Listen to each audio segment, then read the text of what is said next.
কোরবানির ফজিলত। কারণ এখন থেকে প্রস্তুতি না নিলে কোরবানি দেবো কি দেবো না, কোথায় দেবো চিন্তা করতে হয়তো আমাদের দেরি হয়ে যাবে। এই 10 দিনের মধ্যে আল্লাহ তাআলা হজের বড় কাজগুলো শেষ করিয়ে দেন। এই 10 দিনের মধ্যে আরো আমল আছে। 10ম দিনেতে ঈদুল আযহা, অনেক বড় আমল। 9 তারিখে আরাফাতের খবর। কিন্তু 10 দিনের এই এক তারিখ থেকে শুরু হচ্ছে যেগুলো তাকবীর পড়ার আমল, সাধারণ তাকবীর। আরাফাতের দিন সকাল থেকে শুরু হবে, যেটা ওয়াজিব তাকবীর, যেটা মুকাইয়াদ, যেটা স্পেসিফিক।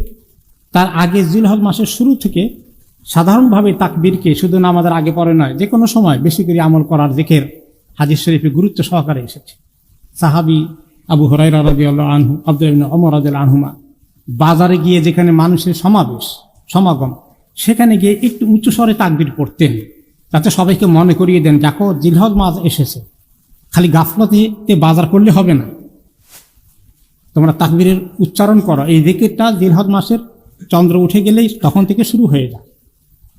আল্লাহু আকবার, আল্লাহু আকবার, লা ইলাহা ইল্লাল্লাহ, আল্লাহু আকবার, আল্লাহু আকবার, ওয়ালিল্লাহিল হামদ।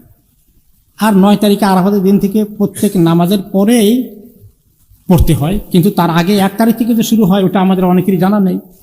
সবাই ওই 9 তারিখ থেকেই গুরুত্ব দেয়। এটা ঠিক, 9 তারিখ থেকে গুরুত্ব বেশি, কিন্তু 1 তারিখ থেকেই আমল করার কথা যে আছে এটা আমরা অনেকেই খেয়াল করি না। ওনারা বাজারে গিয়ে বাকি সাহাবীদেরকে মনে করিয়ে দিতেন।